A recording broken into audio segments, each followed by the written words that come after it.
ভূমি দিয়াৰ লগতে আপোনালোকৰ আজি যিটো কাৰ্যালয়টো আধাৰশিলা স্থাপন কৰিছে। হয়, আজি আমাৰ গোলাঘাট সমষ্টি বিধায়িকা তথা অসম চৰকাৰ বিত্ত আৰু সমাজ কল্যাণ বিভাগৰ মাননীয় মন্ত্ৰী অজন্তা নেওগ বাইদেৱে আমাৰ চতিয়া যুৱ পৰিষদ অসম গোলাঘাট জিলা সমিতি এটি কাৰ্যালয়ৰ বাবে মাটি আৰু কাৰ্যালয়ৰ আধাৰশিলা স্থাপন কৰে। আমি তেখেতক পোনপ্ৰথমে আমাৰ গোলাঘাট জিলা চতিয়া যুৱ পৰিষদ জিলা সমিতিৰ পৰা আমি তেখেতক আন্তৰিক ধন্যবাদ আৰু কৃতজ্ঞতা জ্ঞাপন কৰিছোঁ।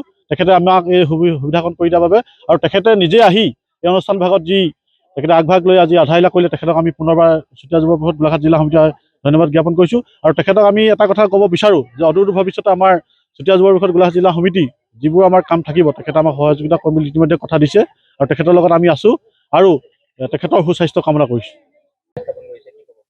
আজি সঁচাকৈ মই অতি আনন্দিত হৈছোঁ যে সমাজ জীৱনক প্ৰভাৱান্বিত কৰা দুটা অনুষ্ঠান গোলাঘাট পশ্চিম সাহিত্য সভা আৰু চুতীয়া জাতি যুৱ সন্মিলন এই দুটা অনুষ্ঠানৰ আজি তেওঁলোকৰ কাৰ্যালয় গৃহৰ শুভাৰম্ভণি আৰু লগতে আমি চৰকাৰে এই দুটা অনুষ্ঠানক মাতিও দিছিলোঁ। তেওঁলোকৰ ভূমি নাছিল বহুত দিনৰ পৰা।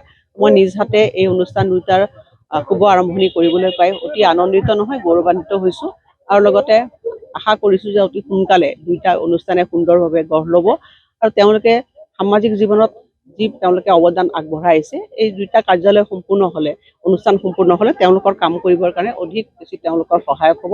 মই পুনৰবাৰ দুইটা অনুষ্ঠানলৈ মোৰ শুভকামনা জ্ঞাপন কৰিছোঁ। আমাৰ পশ্চিম গোলাঘাট শাখা সাহিত্য সভাৰ বহুদিনীয়া আশা এটা আচলতে পূৰণ হ'বলৈ গৈ আছে। আজি প্ৰথমটো খোজ আগবাঢ়িছে। আমাৰ সন্মানীয় বিধায়িকা গোলাঘাট জিলাৰ আমাৰ সকলোৰে শ্ৰদ্ধাৰ অজন্তা নেওগ ডাঙৰীয়ানী বাইদেউ আহি পেলাই পশ্চিম গোলাঘাট শাখা সাহিত্য সভাৰ যি চৰকাৰী ভূমি আবণ্টন দিছিলে সেই ভূমিত আজি তেখেতে আধাৰশিলা স্থাপন কৰি গৈছে। গতিকে আমি খুবেই সুখী হৈছোঁ। আমি সাহিত্য সংস্কৃতি ক্ষেত্ৰখনত আচলতে বহুখিনি কাম কৰি আছোঁ। দুখনকৈ গ্ৰন্থমেলা পাতিছোঁ, কেন্দ্ৰীয় কাৰ্যসূচী কৰিছোঁ, কিন্তু আচলতে আমাৰ এটা কাৰ্যালয় নাছিলে। গতিকে বাইদেউৰ আন্তৰিকতাত বাইদেউৰ আশীৰ্বাদত আমাৰ এটা কাৰ্যালয় হ'বলৈ গৈ আছে। আমি পশ্চিম গোলাঘাট শাখা সাহিত্য সভাৰ তৰফৰ পৰা আমাৰ সন্মানীয় বিধায়িকা শ্ৰদ্ধাৰ অজন্তা নেওগ ডাঙৰীয়ানী বাইদেউক আমাৰ তৰফৰ পৰা ধন্যবাদ আৰু কৃতজ্ঞতা জ্ঞাপন কৰিছোঁ। এগৰাকী মহিলা 25 বছৰ ধৰি বিধায়িকা হৈ আছে, আপুনি এগৰাকী মহিলা, কি ক'ব বাইদেউ? হয়, আচলতে বাইদেউৰ যি কৰ্মৰ মানে দক্ষতা আৰু বাইদেউ যি নিষ্ঠাৰে সততাৰে আৰু খুব দায়বদ্ধতাৰে আৰু যি অবিৰামভাৱে আচলতে অবিৰাম প্ৰচেষ্টা আৰু অবিৰামভাৱে তেওঁ যি অৱদান গোলাঘাট জিলাখনত দি গৈছে, জিলাখনৰ বাবে কাম কৰি গৈছে, সেইটো আচলতে খুবেই আচলতে শলাগিবলগীয়া। আমি গতিকে গোলাঘাটবাসী হিচাপে আমি আৰু এগৰাকী নাৰীয়ে যে ইমানখিনি কৰিব পাৰিছে তাৰ বাবে আমি নাৰী হিচাপে খুব গৌৰৱান্বিত।